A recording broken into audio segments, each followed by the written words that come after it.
thoughts I was mean, and it felt so good to see his face, all the comfort invested in my soul, or to feel the warmth of his smile when he said, I'm happy to have you home.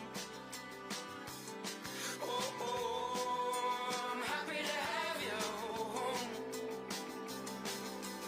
Oh, yeah. Keep your head up, keep your heart strong. No, no, no, no. Keep your mind set, keep your head long. Oh, my darling. Keep your head up, keep your heart strong. No, no, no, no. Keep your mind set in your ways. Oh, keep your heart strong. 'Cause I'll always remember you the same. Oh, eyes like wildflowers, oh, the demons that change.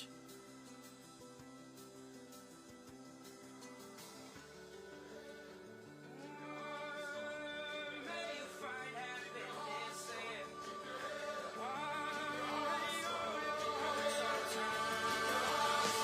Keep your head up, keep your heart strong. No, no, no, no. Keep your mind set, keep your head low. My darling, keep your head up,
Ladies and gentlemen, welcome to Reform UK Scotland Conference. Please take your seats and make sure your mobile phone is either switched to silent or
Welcome back, ladies and gentlemen. Now, here at Reform UK, we pride ourselves on ensuring that we pick the best and the brightest to represent the British people at local, at mayoral and at parliamentary level.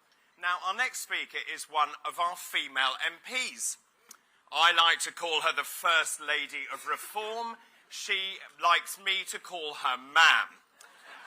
Yeah, it's absolutely true. She proves that fighting for every single voter at elections pays off. She won that by-election in Runcorn and Helsby by just 6 votes. That is extraordinary. Before we meet her, let's see her story. It's been such a privilege to have been elected as the Reform Member of Parliament for Runcorn and Helsby. And I will spend the next 4.5 years working as hard as I can to make sure all of the constituents, no matter how they voted, have improvements in their lives, whatever it is that they need help with.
Ladies and gentlemen, please welcome Sarah Poachin, MP.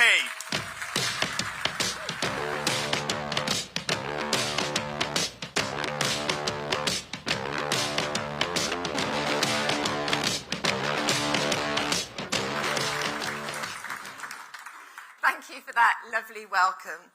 And Dr. David jokes, he calls me Mum, while Lee Anderson calls me the Duchess, so there you go. But I do his ironing for him, so I think that's the only reason he calls me that. But it's just wonderful to be here today. It's such an honour to be here. And every single day that I have been in this job, I pinch myself with the privileged position that I was voted into. And we laugh about the 6 votes. Everyone claims the 6 votes. In fact, I think several of you this morning have said they were your votes. But the fact is we overturned a 15,000 Labour majority. And we will do it everywhere around the country. Now, I had so much support from Team Scotland to win that by-election, and that's why I wanted very much to come up and be part of this conference today. Oh, my auto cue's frozen. And do you know what? The funny thing is about my auto cue freezing is my Chief of Staff and David Ball will go into a complete panic because once I start to ad-lib, the press have a field day. So...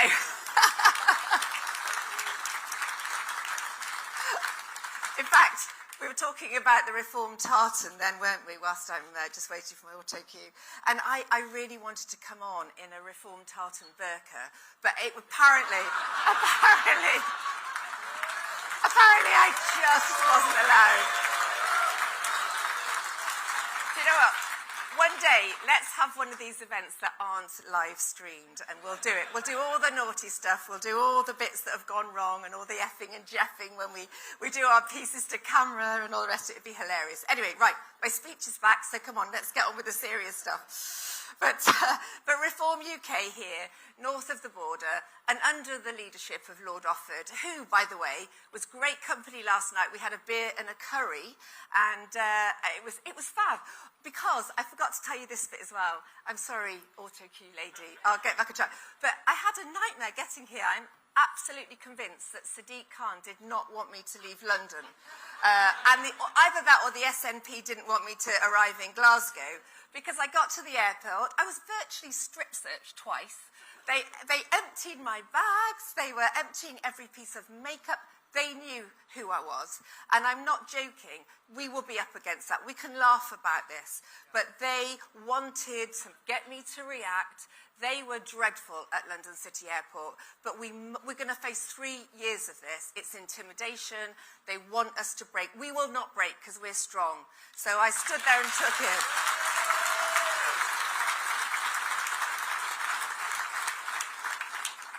But Reform UK up here in Scotland, under the leadership of Lord Offord and Martin Green, is a force to be reckoned with, and I have no doubt we will get more MPs in the north, as well as everywhere else across the UK, beginning with more members of Parliament in the Scottish Parliament in only 49 days' time, was it, I was told.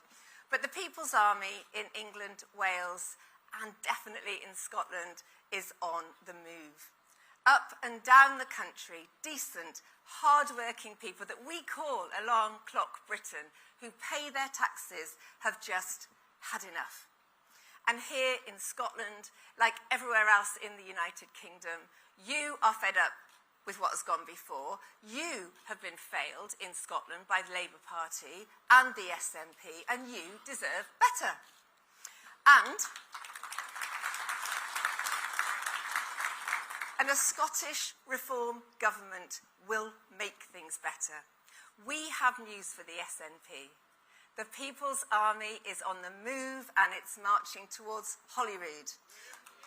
We are. Because there's so much to fix here in Scotland, so much that has been neglected. Let me tell you what a Reform government will do for Scotland and do to improve everyday lives of the Scottish people. We're going to restore law and order to your streets, and I very much hope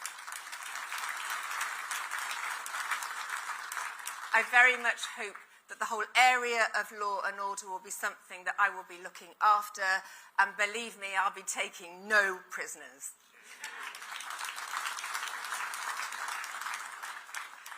But joking aside, as we heard earlier from the excellent speakers this morning, Sexual assault is at a record high in Scotland, with a reported 16,000 cases in 2025, and rape has increased by 12% last year alone.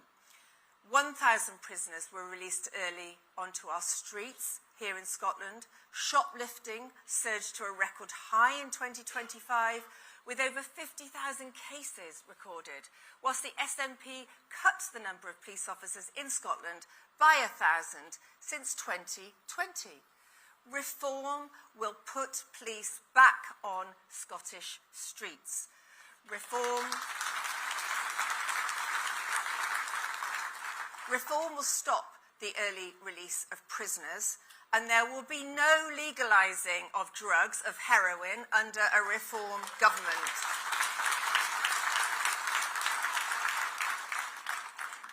And what of immigration? Scotland has taken nearly 500,000 migrants in the last 20 years. Last year, there were reported 6,350 asylum seekers in Scotland. Glasgow Council is forecast to spend £66 million of your money in 2026 this year on housing asylum seekers. Reform will detain, deport all illegal immigrants in Scotland.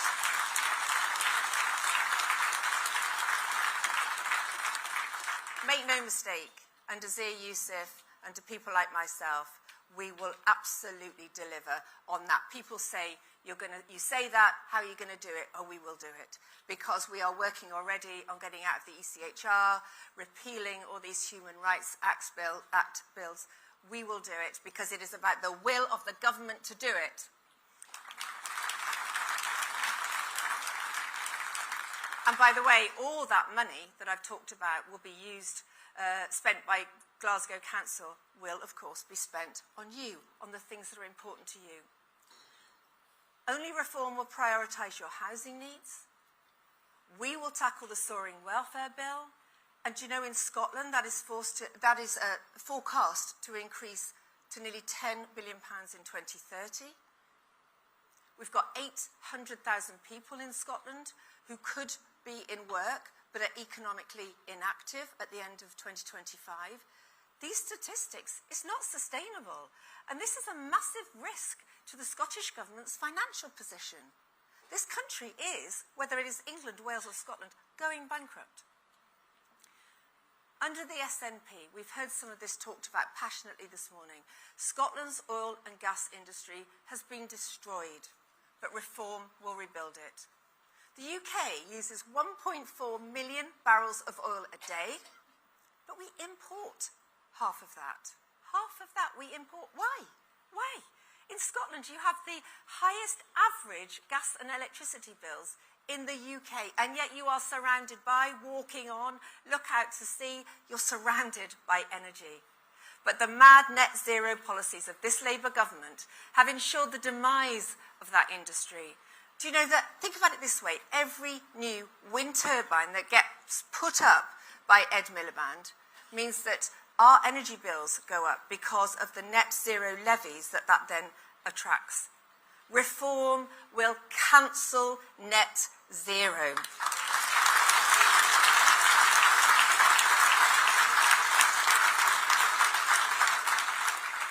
Reform will rebuild and restore the oil and gas industry and secure our energy supply, and therefore create jobs and income for Scotland.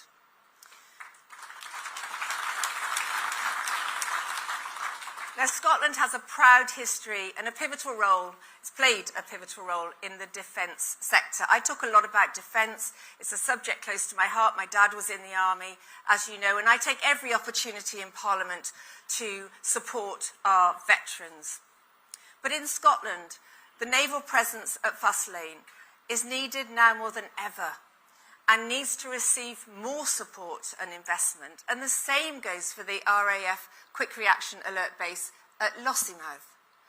Only Reform will restore the military presence in Scotland.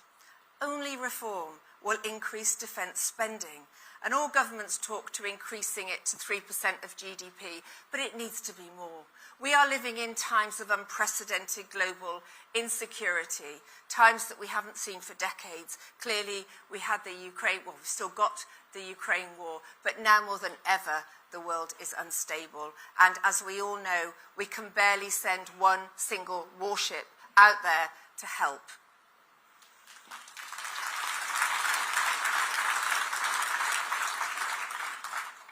And then, of course, the education sector, which has been mentioned this morning in Scotland. We can't pretend anything other than the SNP has failed Scottish children. Under the SNP, performance in maths and English has fallen consistently for the last 15 years. There is an existential crisis in Scottish schools which needs urgent attention, because if adults fail children in the most basic of provision, how can we expect them to lead prosperous, fulfilling lives, to be upwardly mobile, and to lift themselves out of the poverty that so many are in? And I feel very strongly about this, because I would not be standing here today if it wasn't for education. I moved myself from one place to another. I was the first in my family to go to university. I took every opportunity that came my way, and the only reason I'm here is education. I've got 2 sons of my own, and I am a passionate believer that we are failing children up and down the country at the moment with our education system. And don't get me started. I hosted yesterday a forum about what our children are being taught in schools and the indoctrination of some of our children in schools. Not all schools, but some children. What they are teaching, what they are being taught, is truly shocking. And I will always stand up to stop that happening.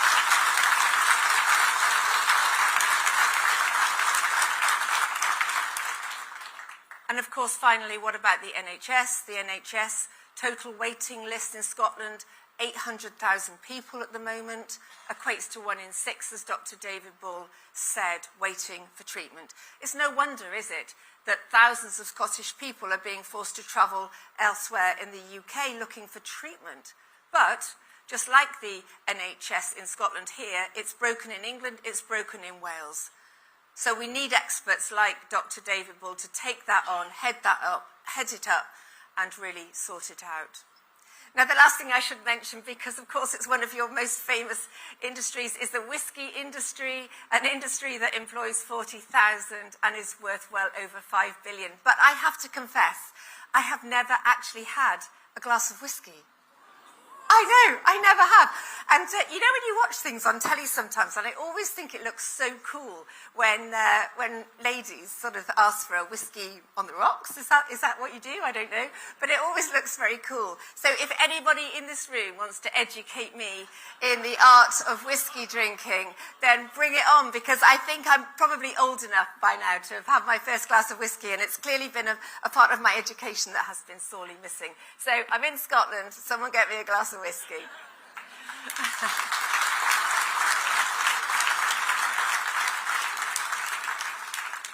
So just to finish, because I have to finish, otherwise David Bull comes running on and starts pushing me off.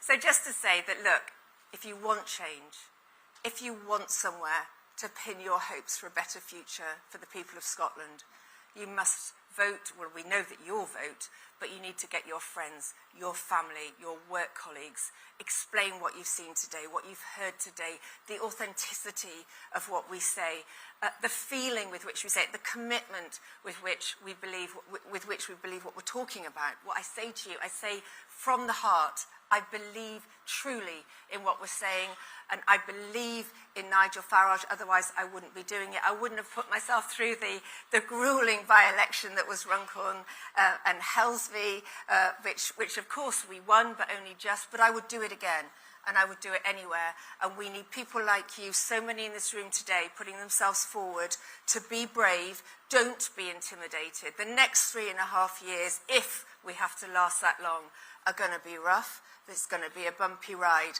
But I will always lead the way. I will never be silenced. I can't wait for the police to come and arrest me for talking about Islam or something like that. Bring it on, bring it on.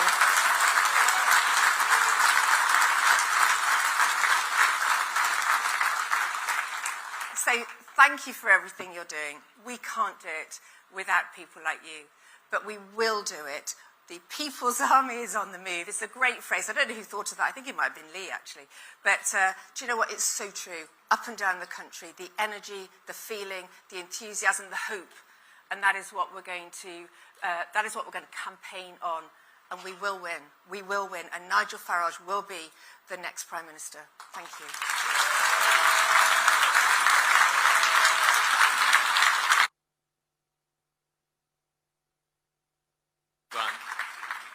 Sarah, thank you so much. I can't believe you've never drunk whiskey. You need to go for a night out with me and Malcolm Offord, and we will definitely teach you how to drink some fine Scottish whiskey. Well, next up, we have a man I've got to know very well indeed, particularly after that Burns supper. Now, he has a long track record in British politics. From 2021 to 2024, he served as Minister for Scotland, carrying out that role from the House of Lords and playing a key part in representing Scotland at the heart of the UK government. But last year, he made a very significant decision. He chose to put country before career, resigning from the House of Lords so he could take on the role of leader of Reform UK Scotland. Now, that was an incredibly bold move. It's one that shows his commitment to standing up for Scotland, for common sense politics, and for the future of our United Kingdom. He is a very proud Scot. He is a successful businessman and an even prouder unionist. Now, before we meet him, let's see his story.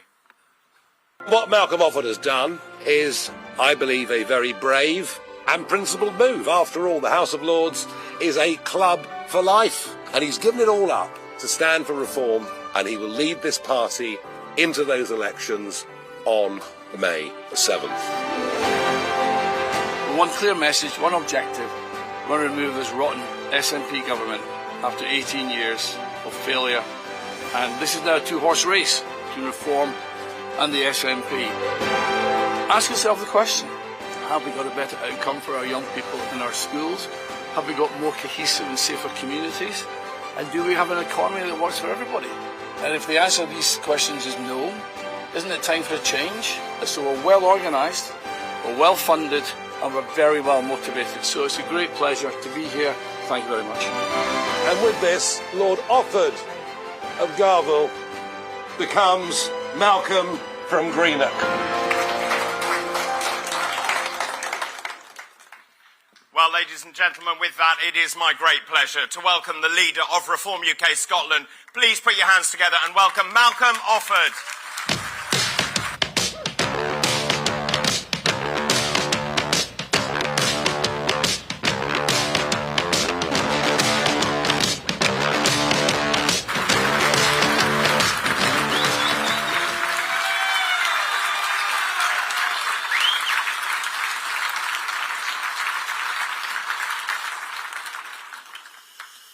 What a welcome. Good afternoon, conference. My name is Malcolm Offord, and I'm standing to be First Minister at Holyrood.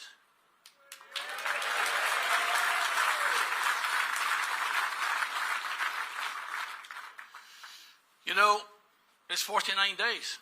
49 days until Scotland decides, and 49 days for us to present our vision of a successful Scotland to the Scottish people.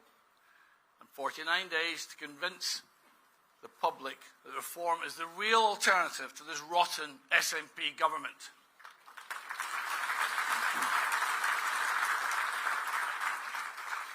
You know, for the last 20 years, this country has been governed by politicians who have no ambition to make Scotland successful, because they're professional politicians who've never been in business, never worked an extra shift, never had to make payroll on a Friday.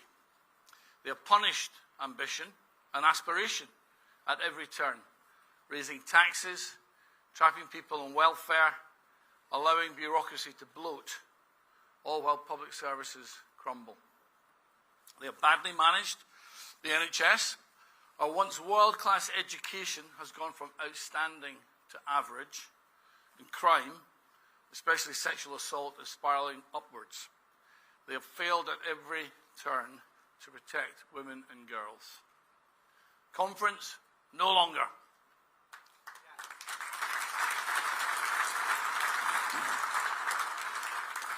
On May 7th, we have the opportunity to give a voice to millions of Scots who've been taken for granted, ordinary, decent, hard-working Scots who get punished for doing the right thing. A voice to those who want to work, to earn more and succeed for themselves and their communities. A voice to women and girls who do not want to fear for their safety. A voice to those who want better healthcare, decent roads, bustling high streets, and to get ideology out of their schools.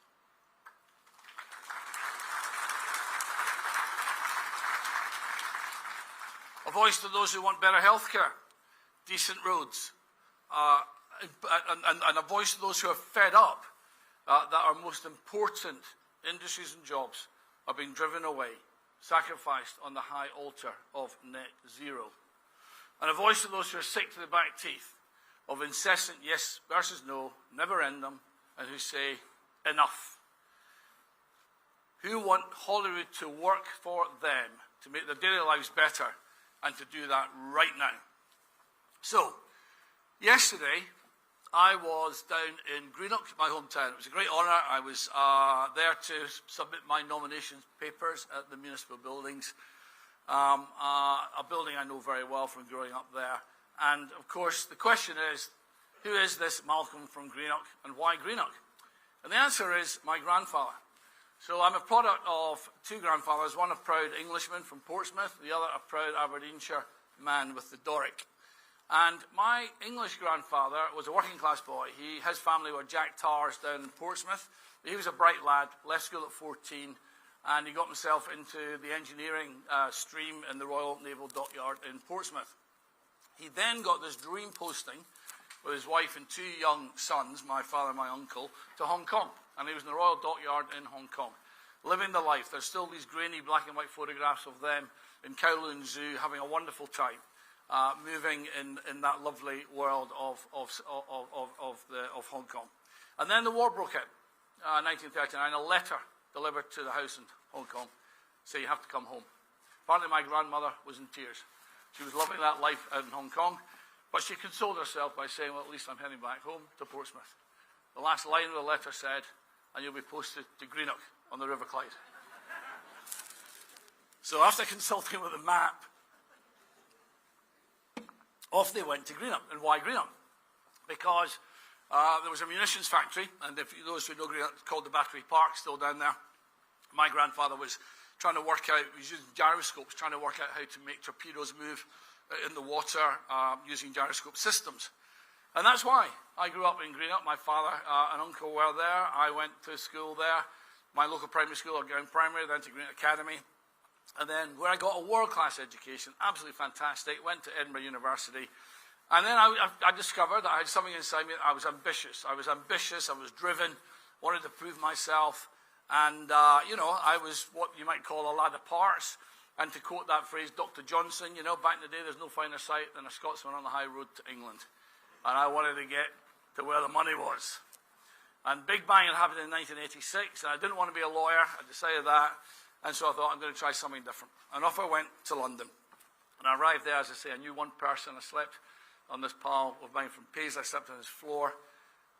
And off I went on my journey, driven by this desire to be successful, but absolutely rock solid in the knowledge that I was a proud Scot from a good town, had been given a great education, and nothing was going to hold me back. And that is the sort of pride and determination and drive that I had, and many like me in my generation coming out of Greenock. At that time, the town was deindustrialising. We all had to leave to go to jobs around the world. There's a lot of successful people came out of that. But I think that's really what I'm trying to instill in this conversation that we have for Reform UK, which is that drive and ambition that I used perhaps to begin with for myself and for my family, and I want to use that to make Scotland successful. The drive and ambition I have is to make Scotland successful. Scotland, I believe, is underperforming, and I feel that it's incumbent upon us to change that, and it's time now for Reform UK in Scotland to unleash Scotland's potential.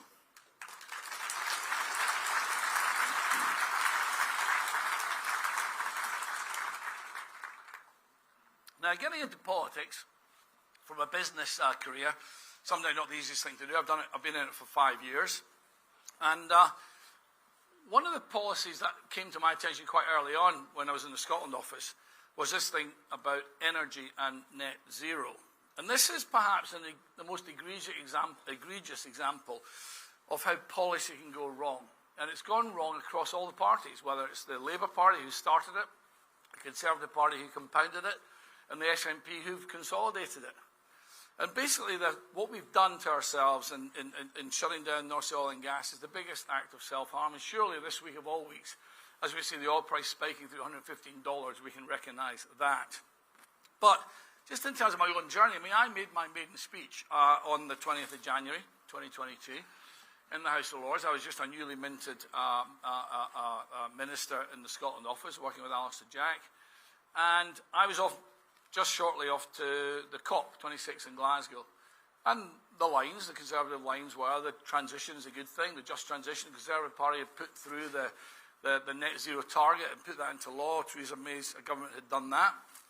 So I gave the line, and I was perfectly, without knowing the subject particularly well, it seemed like a good idea, let's have this transition. Well, 5 years later, I gave a speech, 3 years later, I gave a speech on the 3rd of April 2025 in the House of Lords, where I basically stood up and said that this net zero was a mistake, was doing great harm to our country, and should be reversed.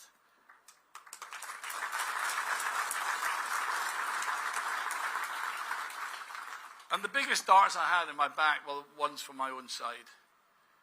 Because the architects of this in the Conservative Party could not accept that they have to wind that back. And that is why reform has to do that. And for those who say to me, well, Malcolm, you seem to have changed your tune on that, I would simply quote to them John Maynard Keynes. Remember when he said, when the facts change, I change my mind. What actually happened was, in opposition, I did the work to find out what had really gone on in energy. I peeled back the onion to discover that our energy costs are 7 times more expensive than China and 4 times more expensive than the USA, that we import 70% of our gas from Norway, from Norwegian oil fields, over the fence from the ones in the North Sea that we've shut down.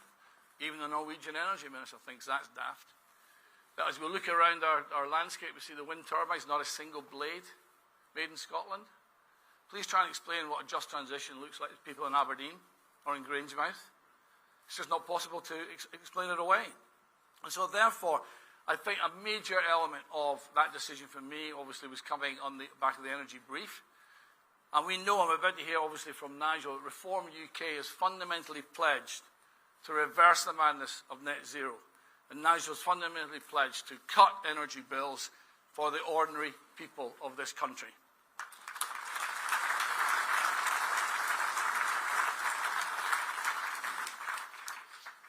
But it's not just in energy where Scots are being punished by the SNP. Scots who want more for themselves, for their families, for their communities in Scotland are now being made to pay the highest taxes anywhere else in the UK. Why are council taxes across Scotland in 2 weeks' time about to go up by more than inflation? Why are families in Glasgow and Edinburgh and the bigger cities to be saddled with even higher new council tax bans, taxes that will hit families and pensioners? Not so much a mansion tax, much more a terrace tax. Why are business rate valuations about to rise in 2 weeks' time on average by 12%, just when rents and energy bills and the cost of labour have also risen? And why are business rates so much higher anyway than in England? And for that matter, across every single band. Why is LBTT so needlessly high? Punishing young Scots for moving closer to opportunities, punishing families for having children, and pensioners for downsizing to make room for them. Why are income taxes for teachers, police officers, nurses and doctors also much higher than in England? And now we hear the SNP say they'd also like to confiscate some of their hard-earned savings too. No wonder those with the broadest shoulders are now shrugging their shoulders. Because the exam question is, for all this spend on your behalf, taken from your pockets, from your hard work, the question is, are our public services better?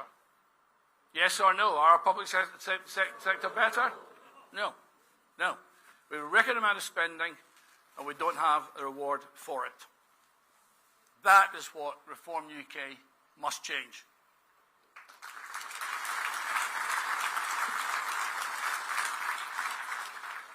Now, by their own admission, over the last 10 years, certainly the last 20 years, but certainly the last 10 years, the SNP have used an expression to say that they've built something called a welfare economy. Ladies and gentlemen, what we need to do is to create a wealth economy.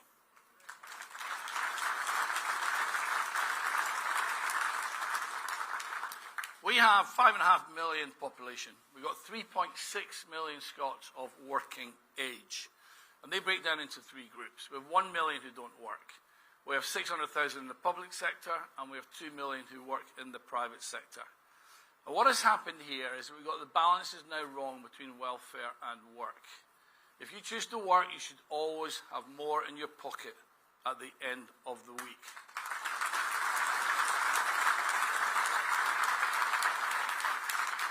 Now, there are those in our community who cannot work, and we must always look after those. And in fact, if you look at the million who do not work, and we were to take out, for example, the students, the early retirees, the adult carers, the long-term disabled, there's probably about 500,000 that quite genuinely need to be looked after and will always be looked after in a compassionate society.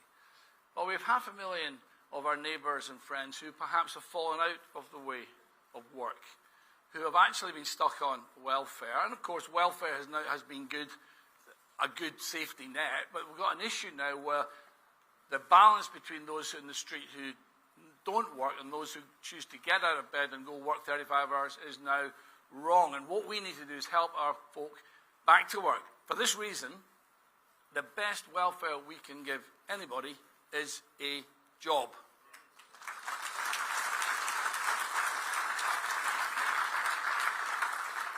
And of course, the welfare economy is also very good for the public sector, and they do a lot of important jobs. But they have had 20 years of upward-only salary increases, no redundancy, and still holding on to final salary pension schemes that went in the private sector a long time ago.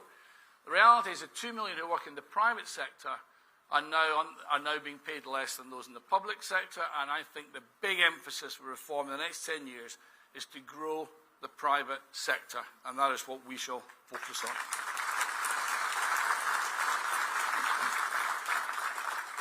You know, we have an opportunity to build a new economy. In Scotland, we're extraordinarily lucky to have natural centres of excellence, sectors where we excel because of our geography, because of our scientists, because of our heritage, because of our creative and smart people.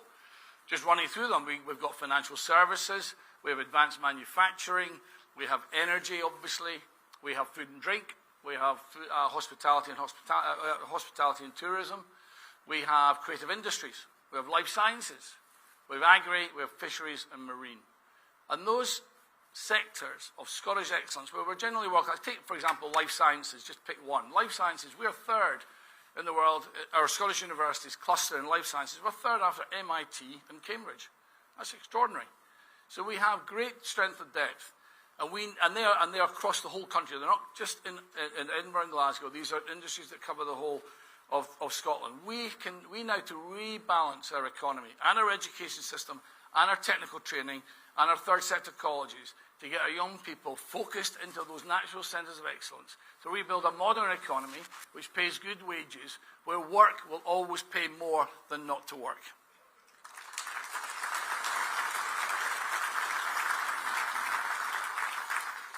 So that's why our first priority in our manifesto today, and you've seen that, we've now got that published today. I think we're the first of the parties to now come out with our manifesto. Of course, we were told that we didn't have any policies, we didn't have any candidates. Well, I think we're going to knock that on the head quite well today. But the first thing we're going to do is we're going to cut taxes. Scots are overtaxed.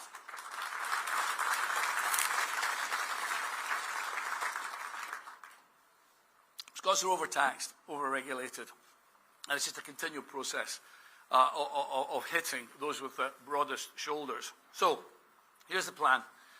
We've got ourselves in a ridiculous situation in Scotland where we've now got 6 separate income tax bands, which is creating all sorts of disincentives. The law of unintended consequences, it's creating a lot of disincentive in the workplace. So we're going to cut those back to the 3 in the rest of the UK and align back to the 3 bands. And then we're going to cut them all by 1p below. So if you work in Scotland, you'll pay 1p less in each band than you do in England. Now, the cost of this is $2 billion. It costs $1.2 billion to align the 6 bands to 3, and then each 1p cut costs $800 billion. So it's £2 billion. And so, of course, all the commentators say, where are you getting the £2 billion from? That's impossible. How are you going to, what services are you going to cut? Look, the reality is that $2 billion is 3% of the Holyrood budget. So we can find that 3% without any need to cut frontline services to achieve these savings. And here's what we're going to do. I'm going to ask all here, how many of you in this hall are involved in some way with business? Please put your hands up. Now, if I said to you overnight, keep your hands up, if I said to you overnight, I want you to find 3% cuts in your cost base that keep the business stable at the top line. If you think you could not cut by 3%, please put your hand down. So, I don't see any hands going down. Everybody who's in business knows that you can cut probably up to 5% of your costs without affecting frontline services. And the great irony of this, if we talk to our councillor friends in the various town councils, every year Holyrood asks the town councils, asks the local authorities to cut their budgets by 5%. Well, you know what? We're going to do Pac-Man here. We're going to reverse it. We're going to push it back up to Holyrood, and we're going to say, you cut your costs by 3%.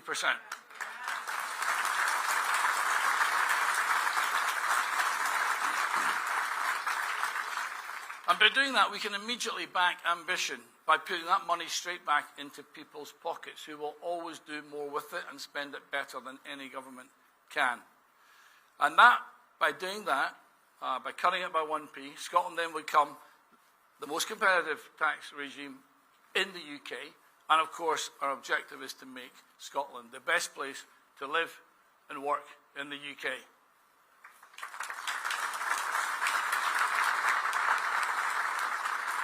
And if Nigel was here, I'd say, Nigel, watch out, we're coming after you.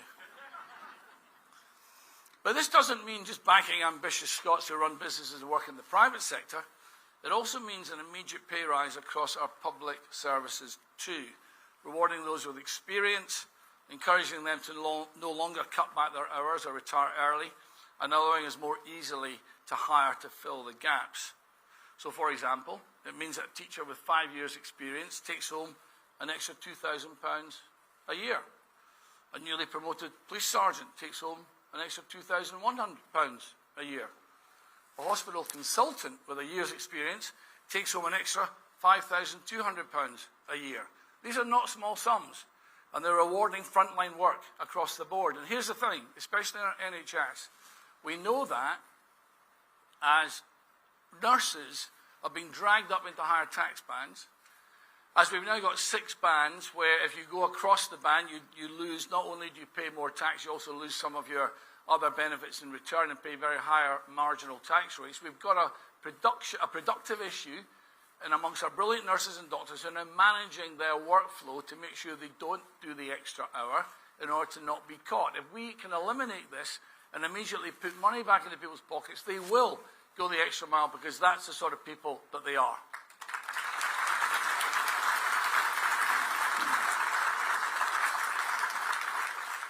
So, conference, look, this is just the beginning of our plan to create a new wealth economy which provides world-class services for all.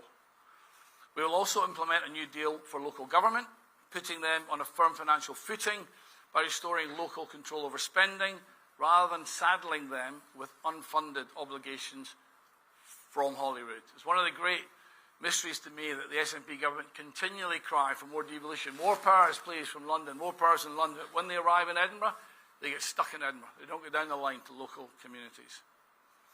On NHS Scotland, there is no silver bullet. However, with 20 billion of funding, the NHS is not short of funding. What is required is better management to produce better outcomes for patients. But this will need to be done on a consensual basis with the medical profession, and that's why we'll immediately establish an independent expert Scottish Healthcare Reform Commission to undertake an ambitious review of healthcare delivery with action plans on very specific things. So, for example, a workforce plan to train more doctors and nurses, dealing with the delayed discharge to increase hospital efficiency, optimising the integration of social adult care, and shifting to prevention strategies around our persistent health inequalities, and most important of all, expansion of frontline services in the community and in GP surgeries. Reform in Scotland will get NHS Scotland focused on patients, not on managers.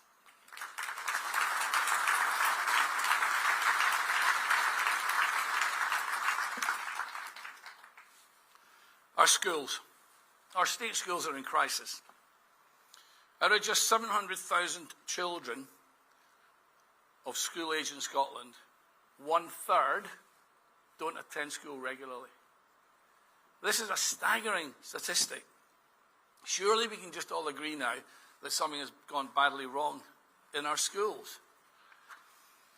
Parents are disillusioned with the curriculum for excellence, and in special needs provision, the SNP policy of inclusion has been exposed as an illusion. Head teachers are discouraged to exclude disruptive pupils. They're not in control of school budgets or their teacher recruitment choices.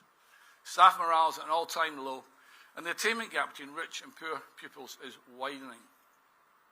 Reform will reboot the curriculum for excellence with a knowledge-based core, restore rigorous exams and standardised testing, and rejoin all the international educational surveys so Scotland's performance can be properly measured. How can we possibly have allowed our education to go from outstanding to average? Staggers me.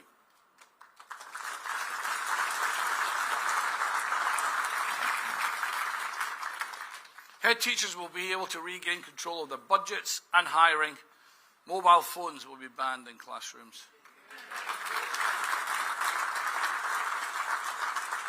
And all secondary schools will be able to apply for the Jordan Hill-style self-governance model. Reform will restore Scottish education to world class.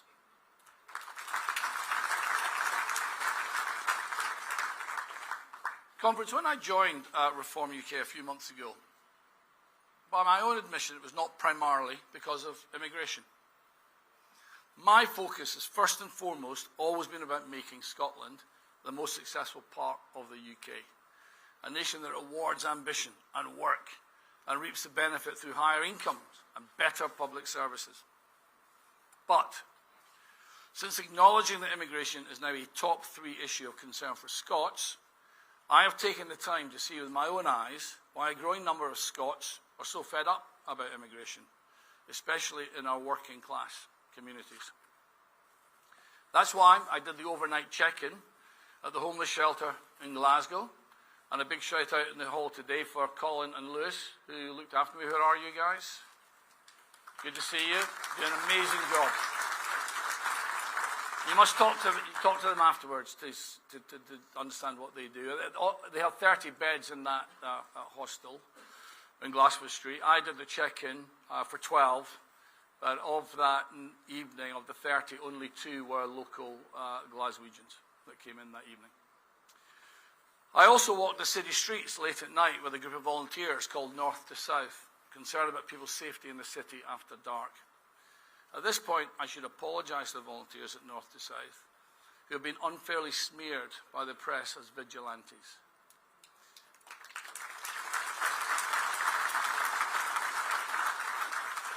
They are volunteers, mums and dads, who walk around the city centre in high-vis jackets in full view of the police, unarmed and with first aid on hand to help local people get home safely after a night out. They must hold protecting vulnerable groups, scheme memberships, and undergo disclosure checks in order to volunteer. North to South are as much vigilantes as the Neighbourhood Watch, street pastors, or countless volunteers who assist the vulnerable.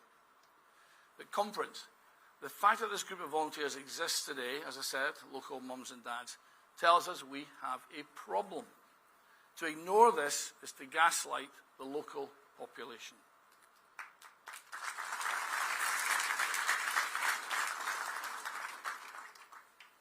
The reality is that this is a symptom of an underlying problem, with police overstretched to deal with a record number of strangers coming to Glasgow with different cultures and values to our own, making the city less safe for women and girls.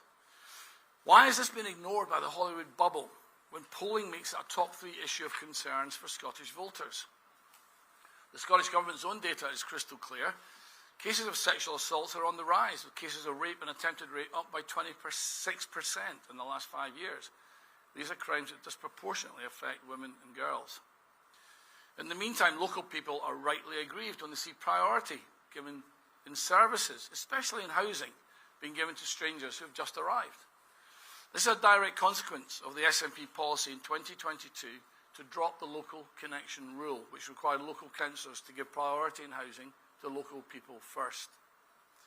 Conference, I say right here and now, Reform will immediately reinstate the local connection rule to give priority of services to local people.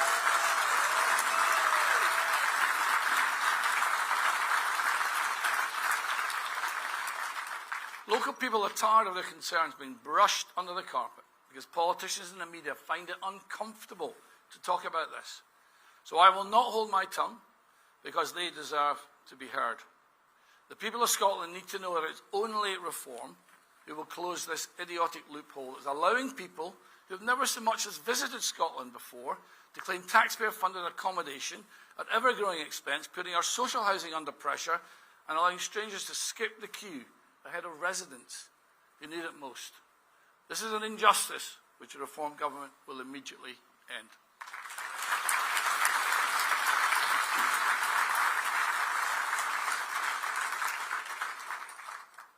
So, conference. Scotland is now at a crossroads. And the Holyrood election is the most critical we have had in 20 years. Under the SNP's failed government, all we've got in Scotland is mid-table mediocrity. The sad reality, and I hate to say this as a proud Scot, but I have to accept it, the sad reality is that Scotland is broken. But it doesn't need to be this way. I know that all of you are just as ambitious as I am to put Scotland back at the top of the table, to make Scotland the most successful part of the UK.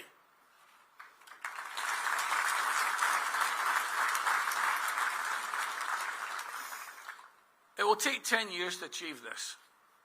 So let's put aside all the rancour, grievance and division promoted by the SNP. Let all Scots unite around this common aim to make Scotland the best country to live and work in the world. This is a Scotland where 3 million people work to provide for 2.5 million who can't. A balanced society where work is cool, where work is rewarded and always pays more than welfare. Where our young people are channeled into meaningful jobs straight from education. And we reskill our adults back into work in our 10 centres of excellence located around the whole of Scotland, not just the big cities. Where we repopulate our town centres with working families and affordable housing. And where our towns and city centres are bustling once again with activity and civic pride. Where we have the most competitive tax rates in the UK, which allow our creative and innovative people to be productive and solve problems in their local communities without interference from Holyrood. Where we restore our schools and hospitals once again to world class, where our economy goes at 3% rather than a measly 1% per annum, and where our communities are cohesive and integrated, where Scots are happier, healthier and wealthier. That is my ambition for Scotland.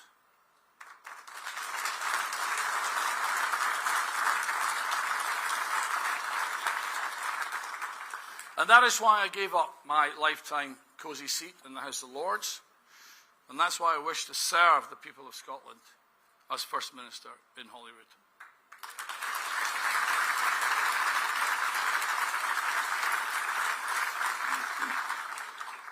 Conference Reform UK is a remarkable movement of ordinary, decent, hard-working Scots who've had enough of the status quo and who demand change.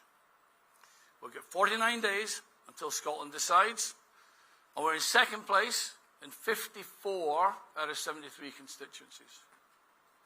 We're told we've got no policies. Well, here we have them. And you're about to meet 73 candidates. So we got that as well. So we're in good shape. We've got 49 days to spread the message of hope to every corner of the country, from Wick to Wigton, and everywhere in between, so we can finally turn the corner on 2 decades of national decline. Conference, I leave you with this call to action as you head home to your own constituencies. For change, for hope, vote reform. Thank you very much.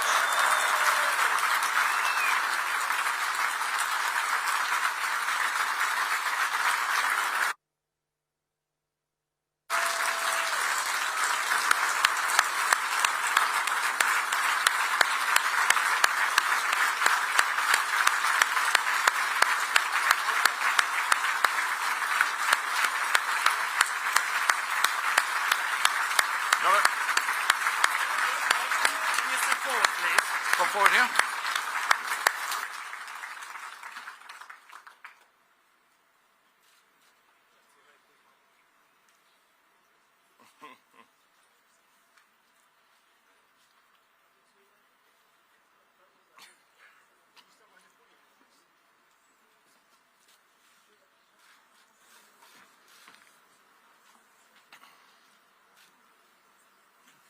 Thank you very much. Super.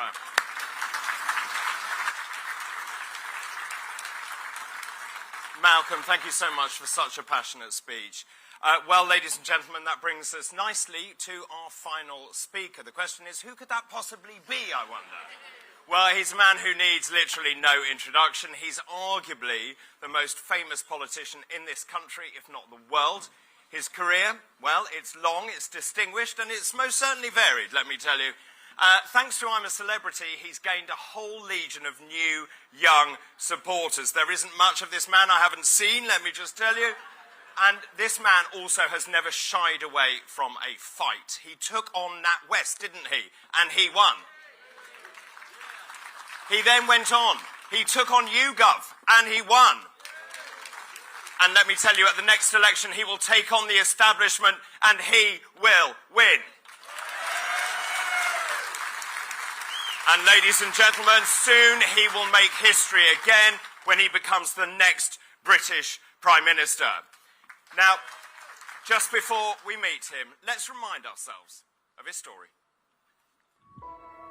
We are all ships rising on a turquoise tide, headed towards winning the next general election.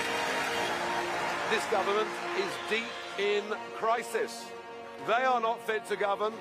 The Conservative Party are riven. There is a new, strong, unified party, the party that stands up for decent working people, and we are the party on the rise. The energy has been unbelievable. The enthusiasm has been extraordinary. You are the People's Army. Reform is now in government. And the big shout-out message, and it's very, very clear, is if you vote reform, you get reform. And when it comes to country, of what a nation is, this is where I do personally want to confront the Prime Minister head on. No one cares more about the state of this country than I do. There is nobody more determined than me. But I tell you what, folks, that was just the beginning. Thank you very much indeed. Ladies and gentlemen, please welcome the leader of Reform UK, Nigel Farage, MP.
Now, if you oh, have a look, you need a haircut, mate.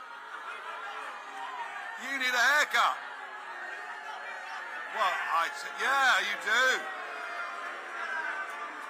Wow. Go back to work. No, sorry, you haven't got a job, have you?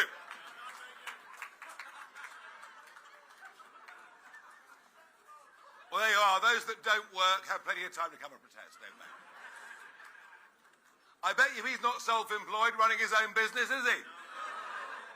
I bet he doesn't understand what government at all levels has put on hard-working people in this country, the highest ever level of taxes during the lowest period of growth, where people work longer hours than they ever had to, and where often their next-door neighbours rise at midday, have Deliveroo come and smoke dope for the afternoon. And you know what? That is exactly what Malcolm was just talking about.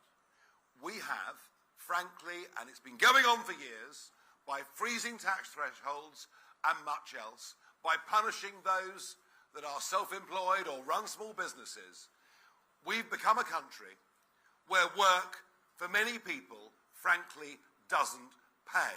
And we are the party of Alarm Clock Britain. We are the party of people who get up in the morning, go to work, do their bit, pay their taxes, believe in our nation, defend its culture, and frankly, we're all they've got left.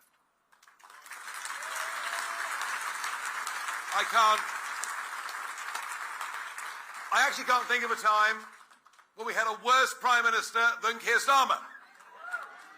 The guy is a disaster. And as we go through a period of both national and very extreme international crises, I think the energy crisis should now be the biggest wake-up call that Scotland and the North Sea have ever had. Just think about this. Last year, on the other half of the North Sea, in exactly the same fields, the Norwegians drilled 49 new wells. 49 new wells for gas and oil as part of a projected 250 that they intend to develop over the course of the next few years. How many new wells opened up on our side of the North Sea? 0. And how many will open up this year?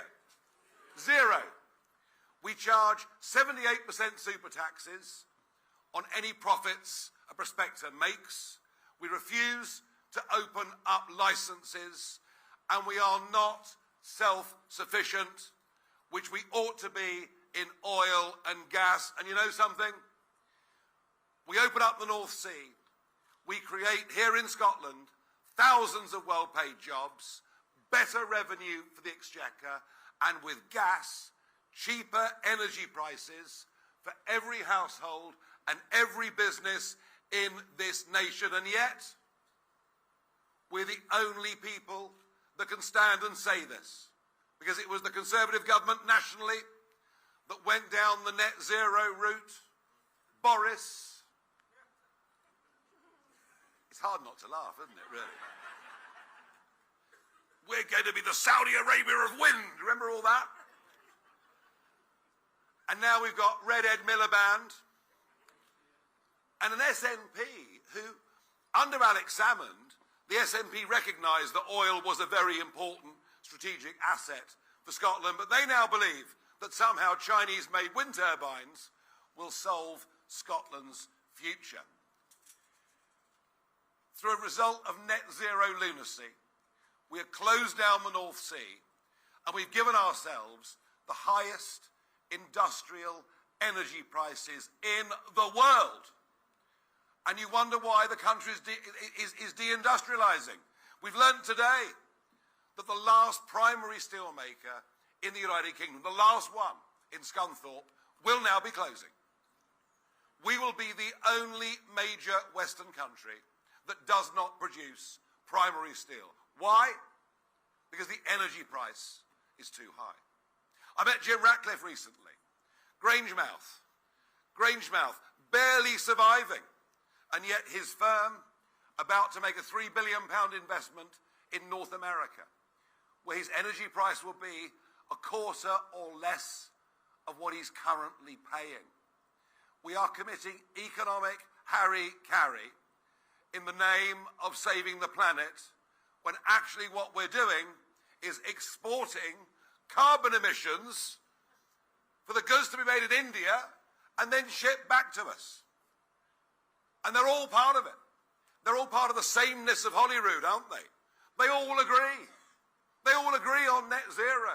They all agree in their own great virtues. Well, we agree in opening up the North Sea, getting Scotland working again, getting Scotland cheaper energy. And you know what? After this election and all the ones to come, we're the only ones that will deliver good, plain, common sense and a better way of life for everybody.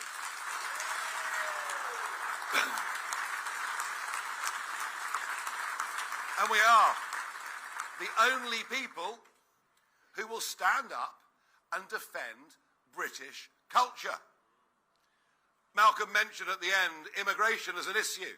There was a myth for years that no one in Scotland cared about immigration. But it's just not true, is it? It's just not true. I mean, not only is Glasgow now the asylum capital of the United Kingdom, but Holyrood have even passed a law in favour of it. They seem to think that you want young men from Afghanistan who come by boat across the English Channel to get privileges that ex-servicemen living rough on the streets of Glasgow can't have. Well, we know where we stand, and we stand with our people, not those who enter Britain illegally.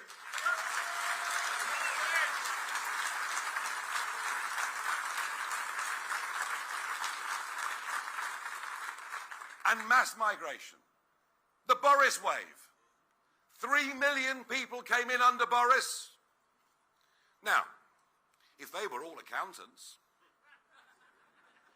or brain surgeons who fully integrated in our culture, we might not have a problem.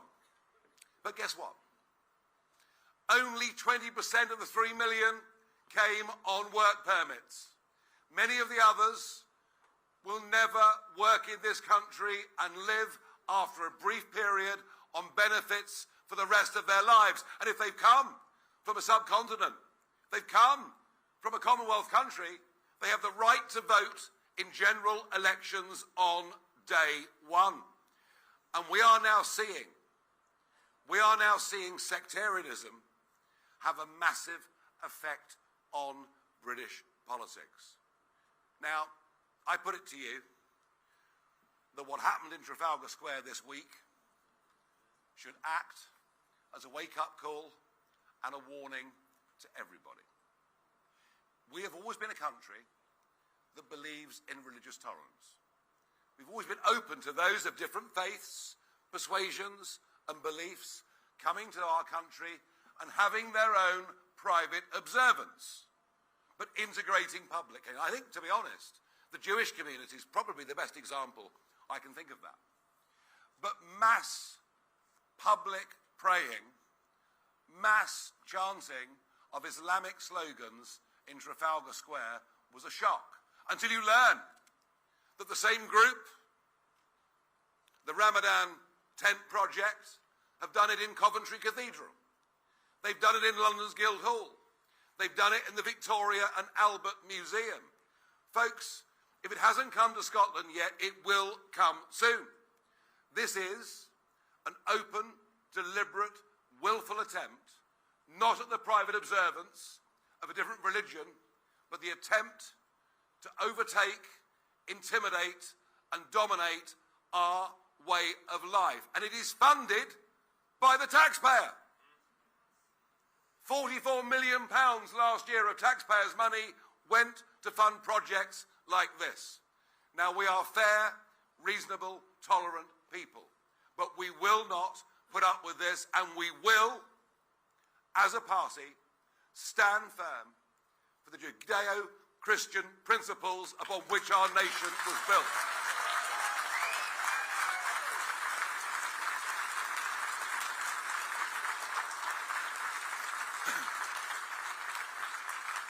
Now, saying that Starmer is the worst Prime Minister in history, Scotland has had a succession of First Ministers from whom it's difficult to pick which was the worst one.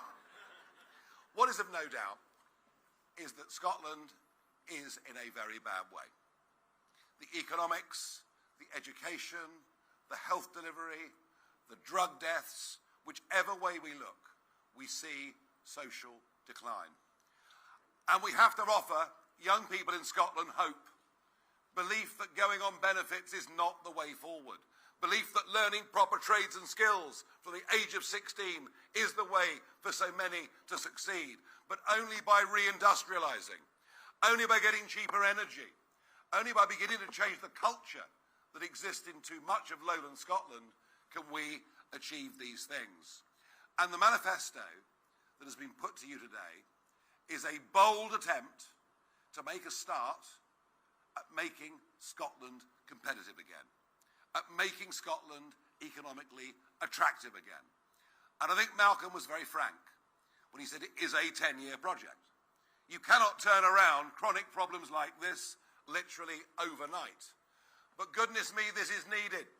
The consensus that has built up in Holyrood around most major policies has frankly made the parties virtually indistinguishable over the course of the last few years. This election is going to be different.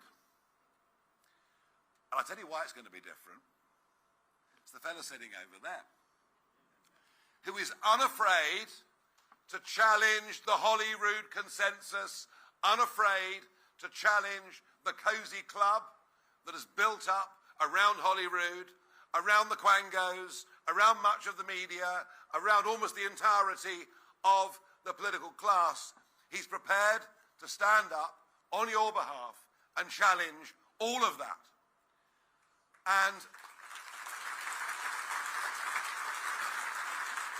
already we can see with his every pronouncement they're going potty. Offord derangement syndrome has set in to Scottish politics. Well, all I can say is good. Good because it means it takes the pressure off me. And good because it's high time that somebody dropped a rock in the pool and started a proper debate about what is going wrong in Scotland and what the answers and the solutions may be. Offered on your behalf with our candidates will do that over the course of the next 7 weeks, where we will establish a big number in Holyrood. We'll become the official opposition, and who knows? Who knows? If it catches fire, who knows what we might be capable of. So I want to say,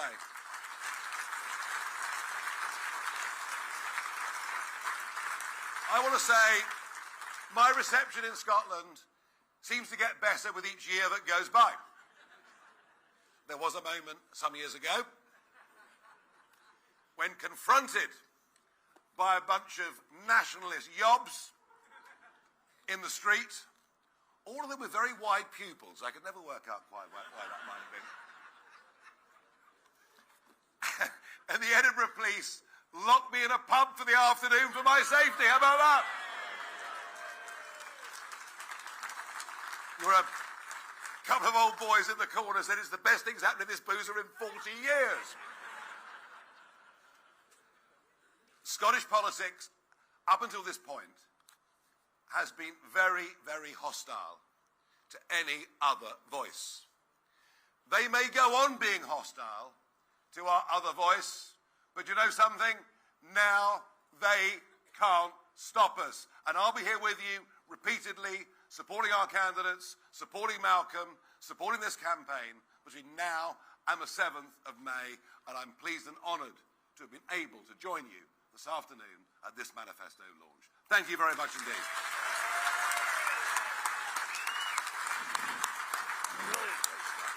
Let's hold a manifesto up.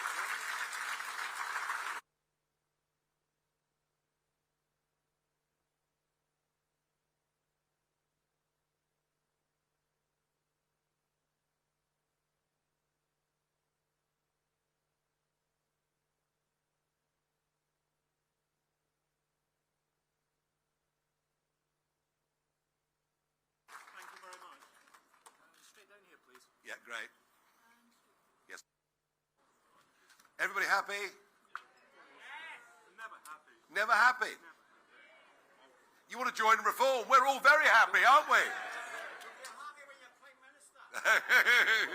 Right. We have got to take some press questions before our finale. We've got lots of them, so Malcolm, we're going to have to rattle through. Yep. Okay, we're going to begin with Tony Maguire, GB News.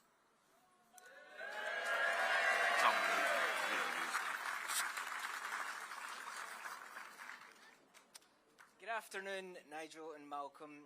I just wanted to ask you a bit more of a national story to kick us off here. Sadiq Khan has told an Italian newspaper that he wants Labour to pledge to rejoin the EU if they win the next general election. Just wanted your thoughts on that, but also perhaps how should the SNP take that? Because they've been told for 10 years now not that they've been shut down any opportunity to revisit their referendum.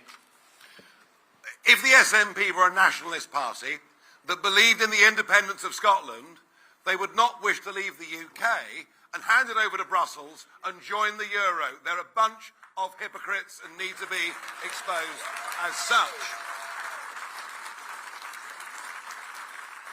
As for Khan, Rachel Reeves, all of them, they haven't got the imagination. They can't see the world's moved on. Why would we rejoin a bunch of economies, many of whom are doing even worse than we are, and shackle ourselves to them? It's complete madness. It won't fly. And by the way, we've got Lila Cunningham taking on Sadiq Khan as Mayor of London in 2028, and he will be out. He'll be out. Glenn Campbell, BBC Scotland. Oh, come on, give him a break. Give him a break. It's nice to feel that warm welcome. Nigel Farage, when you see the sharp spike in energy prices, do you regret saying that the UK should stand by America in the action against Iran? The action against Iran was a decision taken by the Americans and the Israelis. We weren't part of it. I wasn't part of it. But you know something, in life you have to pick a side. And I think to have forbidden the Americans from using Diego Garcia, for example, was a terrible mistake. A terrible mistake. And we don't have to agree with everything America does. We don't have to join the offensive. I mean, how could we? It's now 19 days since a sovereign base was attacked in Cyprus, and not a single Royal Naval vessel has yet arrived. So we should support them. I'm not suggesting getting involved in the war. We're too weak and puny, even if we wanted to. But if we cast America off completely, our islands are defenceless. That is the point I'm making. Thank you very much indeed. Sorry, come in any time you want, Michael. We'll try and rattle through them. Ewan Petrie from STV. This is like a pantomime, isn't it? Merry Christmas, Mr. Farage. My question is about timing today. Your conference began at exactly the same time as First Minister's questions. The Holyrood Parliament was also referred to this morning as a concrete jungle. Isn't that displaying a level of contempt for a parliament to which you are hoping to get members elected? Oh, I'm very good at that. I expressed lots of contempt for the European Parliament, but in 2019 we became the biggest party in the whole of Europe. Look,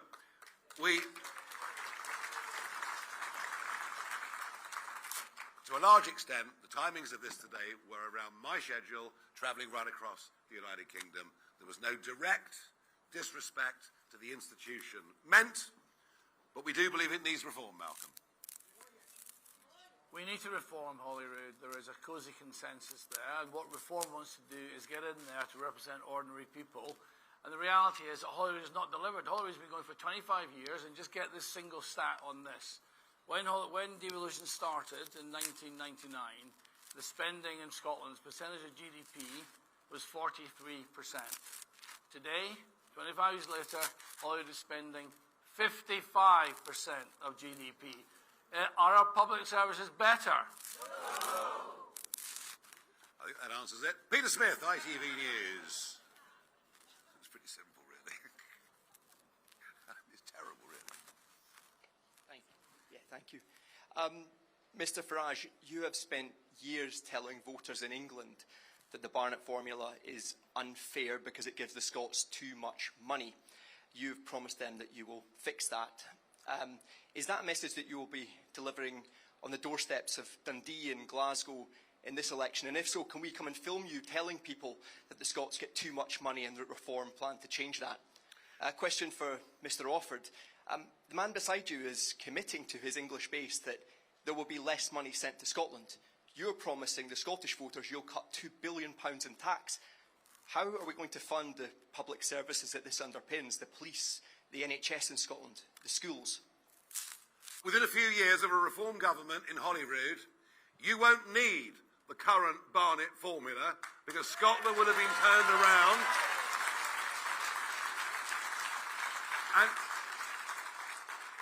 And even the culture of saying we must get more and more and more from central government, if you think about it, it's the wrong mindset. It's the wrong mindset. Yes, of course, individuals go through bad times, countries go through bad times, but welfare, spending should not be permanent. There are massive economic opportunities in Scotland, firstly in the North Sea.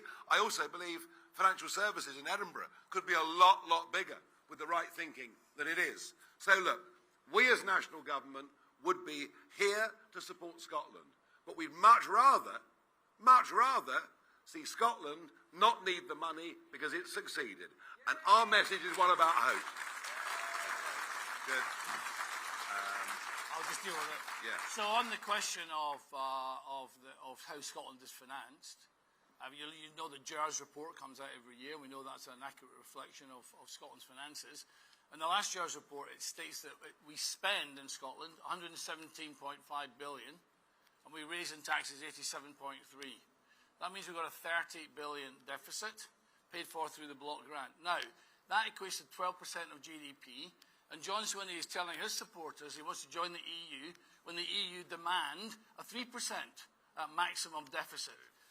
If you want to see cuts, the amount of cuts that if they join the EU, Scotland would demand would be 20 billion. We're looking for 2 billion of cuts, and we know we can get that from a concept of breaking down ideological spend on environmental, and we know we're spending 6.5 billion, 132 unaccountable quangos. We know that we can find 3% of the Holyrood budget. And this is the thing, that when we put that money into £2 billion cut, we will over 10 years, we can earn 8 billion back. And that is how we'll fix the deficit in Scotland, which the SNP refused to acknowledge.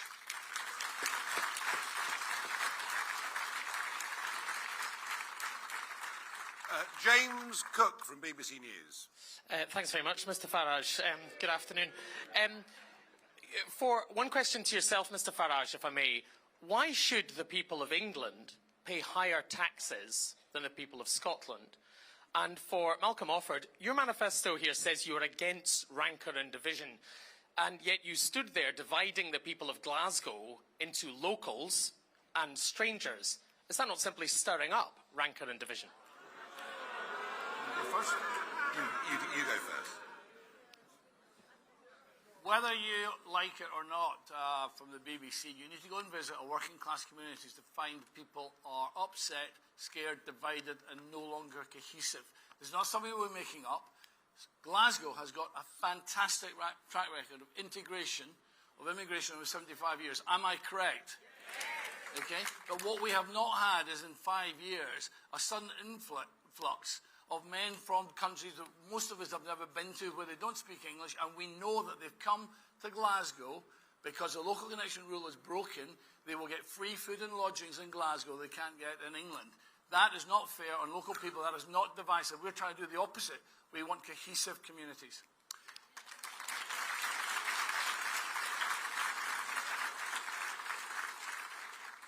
In successful economies like America, which is growing at 4% a year compared to our just about zero, different states charge different rates of taxes. It's called competition. There was a Scot called Adam Smith a few years ago and this is the 250th year of his book, funnily enough, who understood that competition is good. If we in Scotland were to become more competitive, or you in Scotland, I should say, become more competitive than us in England, the English will moan and say, why can't we have this too? So I think it's a very, very good thing, and if Scotland becomes, through its own common sense and good budget management, more competitive as a place to be than England, then very, very good luck to you. Thank you.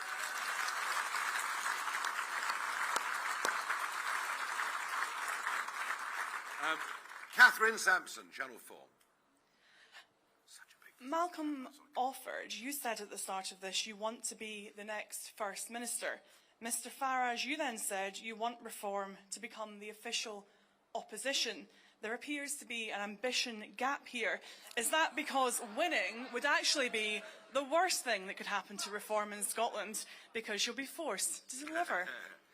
No, it's simply, Catherine, because I'm so modest, shy and understated in virtually everything that I do, and I never like to oversell. I like to undersell and overdeliver. And,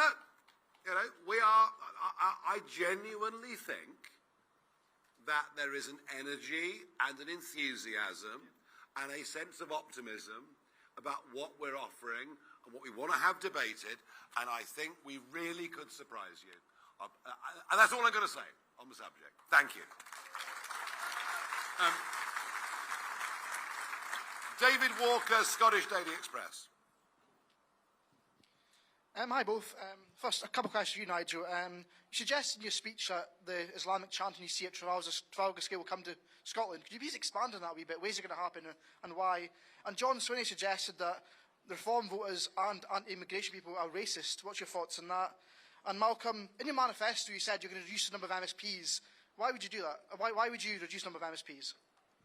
Look, the Muslim Brotherhood, which is prescribed in most Arab countries in the world, is still allowed to flourish in this country. It has an agenda, a dangerous agenda, which is they don't want to adopt or integrate with our way of life. They want to impose their way of life on us.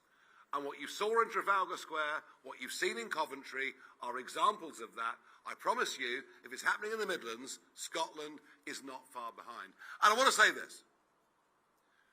The attempt, really since Blair's time, to shut down any rational debate about immigration, population explosion, or culture, the attempt to shut it down by screaming racist, do you know what?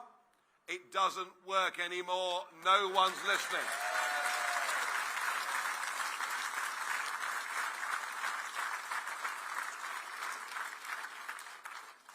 On the Holyrood question, everybody in this room knows that Holyrood is underperforming for the Scottish people. Now, Holyrood has got control over devolved matters, and Westminster looks after reserved matters. Okay, and 80% of daily life in Scotland is influenced by Holyrood.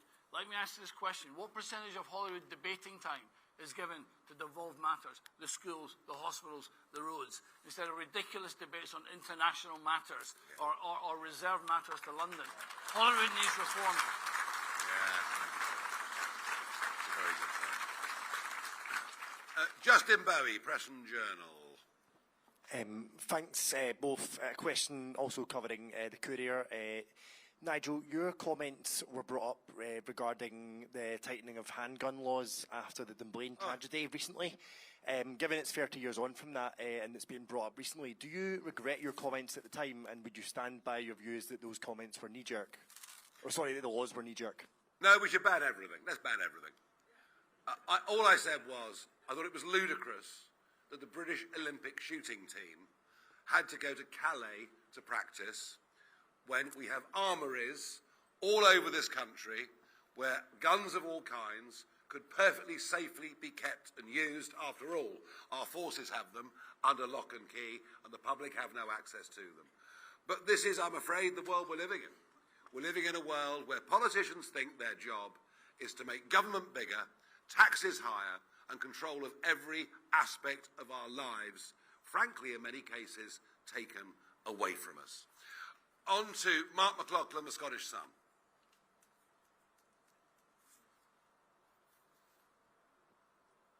Good afternoon. You spoke earlier and you said that Scotland was a tolerant society. On the front page of the Scottish Sun today, we have someone promoting terrorism, but it was Paolo Nutini saying up the Ra. A couple of weeks ago, we had a riot at Ibrox, people saying up the Ra and fuck the Pope. So do you also condemn our homegrown sectarianism as much as you do imported sectarianism? And yes, also, of course. And yes. also, you spoke about cohesive communities. I listened to Thomas Kerr's speech. He talked about deporting scumbags, a people's army, ready for battle, man the barricades. We're not here to be friendly. We're not here to be part of the consensus. We're here to rip it up. Do you not think that when people are as angry as you say they are, that kind of language, militaristic language, could be dangerous and inflame tensions rather than build cohesive communities? I've used the phrase people's army for a very, very long time, and we are a people's army, but we're not armed with weapons, we're armed with passion in our hearts, all right? And that is our people's army.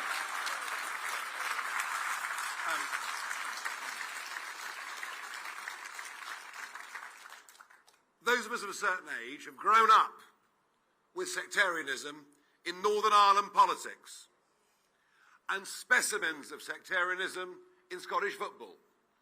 Luckily, fairly isolated, although punch-ups at Ibrox and fights have become quite a part of normal life. If that doesn't frighten you, I don't know what does.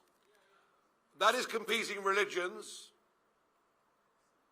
and in some places, a competing view of the future of the island of Ireland. What I'm talking about, and by the way, the vast majority of Muslims in Britain want no part of any of this. Want no part of any of this. I'm talking about a willful attempt by bad actors who should be prescribed by law in this country, backed up unbelievably by taxpayer funding, that want to take over this country and turn it into something different. And if we don't stand up and fight, we'll jolly well lose. We're going to fight, I promise you.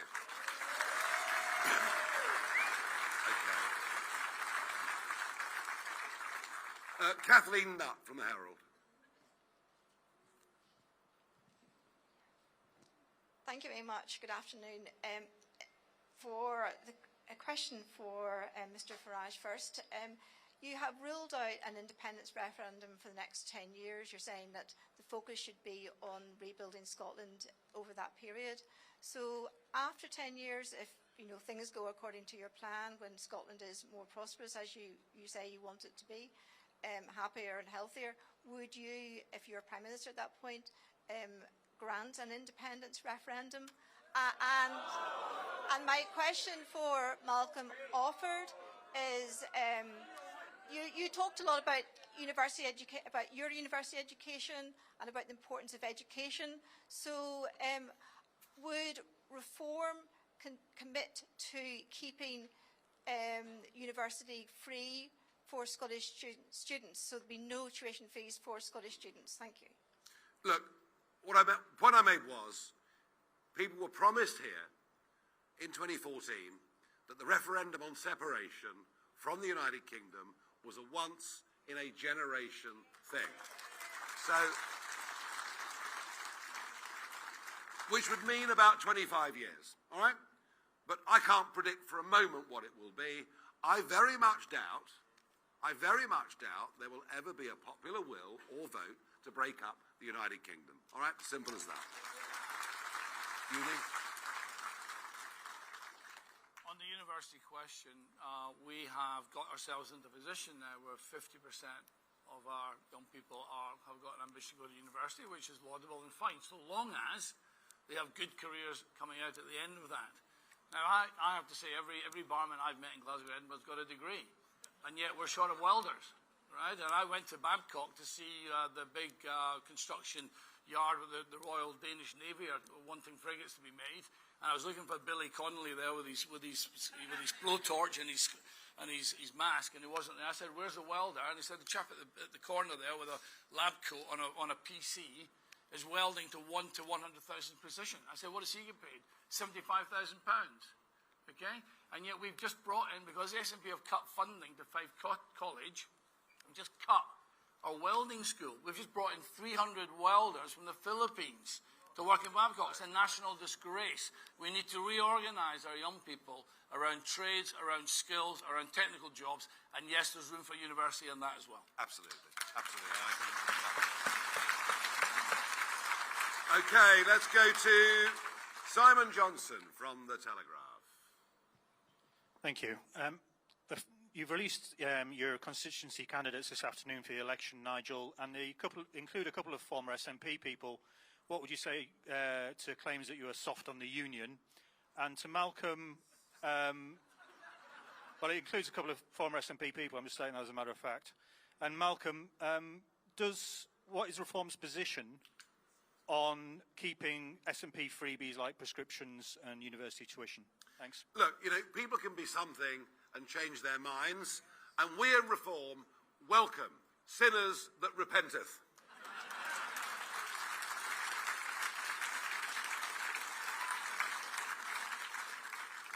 So, on all the freebies, I said in my speech that in the last 10 years, SNP have created a welfare economy, and they had a mandate to do that.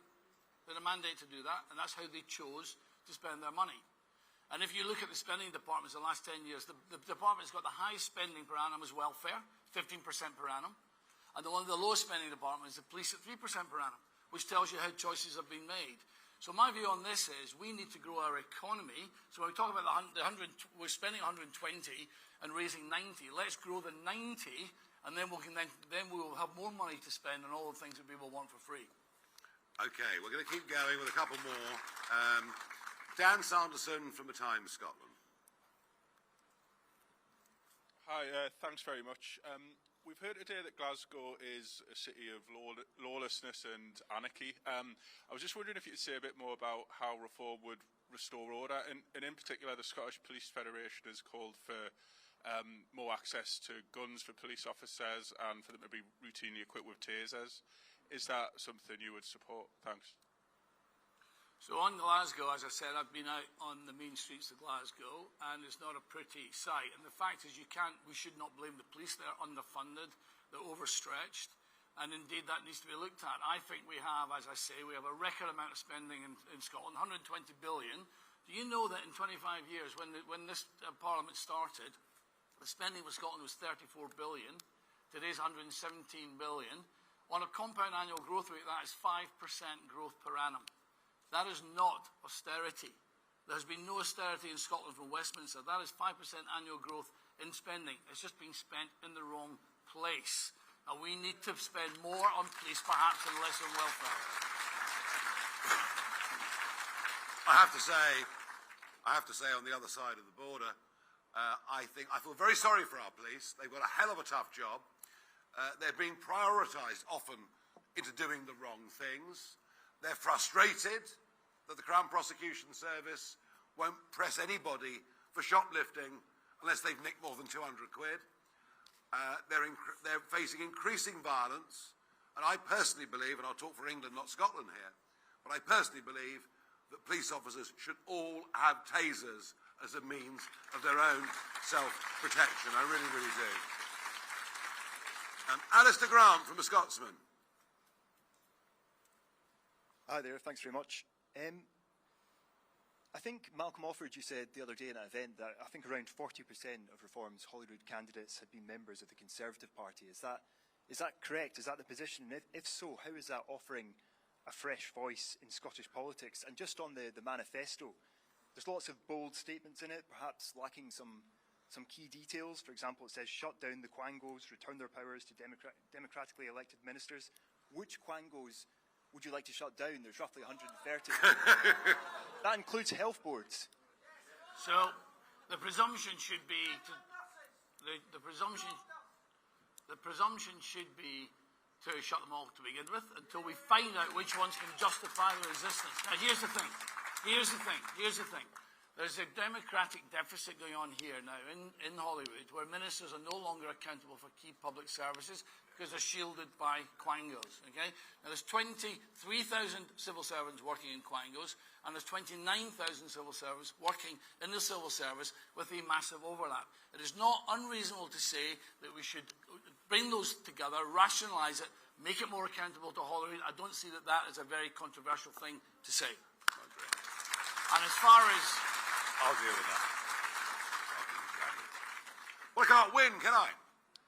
I mean, I'm being attacked for former SNP people standing for us. Now I'm being criticised for former Conservatives standing for us. And if they've never stood for anybody else before, you'll say they're all inexperienced. I mean, what am I supposed to do? What I will say, though, seriously, what I will say, is it's not surprising that quite a few people who've battled hard inside the Conservative Party in Scotland to try and turn it round into sensible positions have given up the ghost. And if you want any election predictions, it will be that the Conservative Party in Scotland on May the 8th will be all but obliterated. And you know what? They thoroughly deserve it. I'll do one more. Craig Patton from the Press Association. That's the last one I can take, folks. I'm sorry, we're timed out. Last one. Thanks very much. Just to follow up on Alistair's point, Malcolm, if the position is, and you said this last week as well in an event that I was at, if the position is to scrap every single quango and then make the decision on which ones you need, how do you think that all of these, however many thousand civil servants are going to come back? Why would you come back to work if you've just been laid off at a moment's notice for no reason whatsoever? And to Nigel, just on the situation around observances in Trafalgar Square, is your position that all sort of these mass religious observances should be banned? Yes.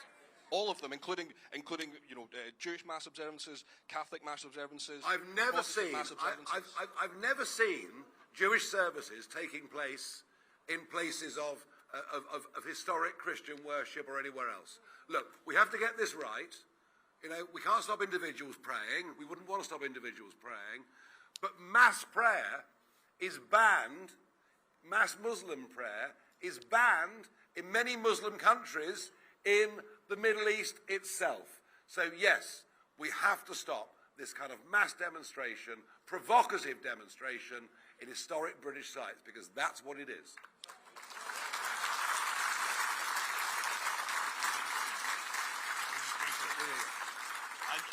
Just briefly on the quangos, we've got 132 quangos costing £6.5 billion. The National Information Commissioner Hamilton has just said he doesn't know what they're all doing. When you say they get back to work, will they come back to work? The question is, who's actually in the office anyway? I think we need to look at how we rationalise this in a professional way. And here's the thing: we're going to grow the private sector. We're going to grow 2 million people who work in the private sector. We're going to make wages better in the private sector. And if there's dislocation in the public sector, there'll be good jobs to be had in the private sector instead. Okay, can I ask all of I can't do any more questions. I know there were more. I've taken a lot. Can I ask all of the candidates that are standing for us in the Scottish Parliament to come and join Malcolm and myself on stage? Please. Get your copy. I've got a little plan for the end. Yes. Very good. Just us. Okay, spread round. They're coming in both sides. Very good. Well, I wanted you all to get a look at the men and women who are putting their heads up over the parapet. Some of them are sinners from the SNP, others from the Conservative Party, and some are complete political virgins. But either way, we're very, very grateful to all of you for doing this, and we are going to make, are we not, the most enormous noise up to May the 7th and do amazingly well.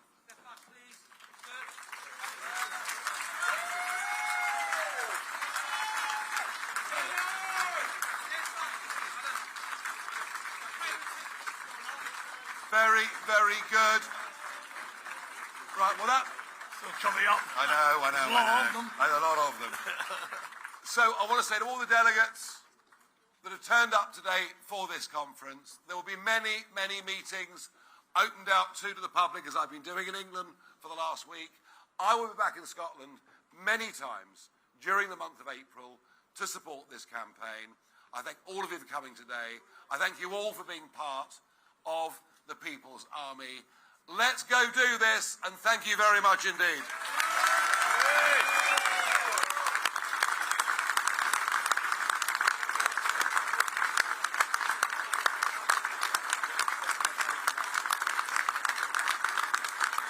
Very, very good. Very, very good. Right, just hang on a second. We're not finished yet. We're not quite finished yet. Listen, I don't think we are. You've got to hold that up. You've got to hold that up. Everybody with a manifesto, hold it up. There's some more copies there.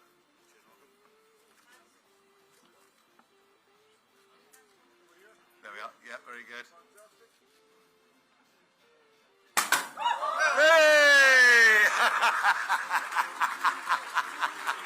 That picture's amazing.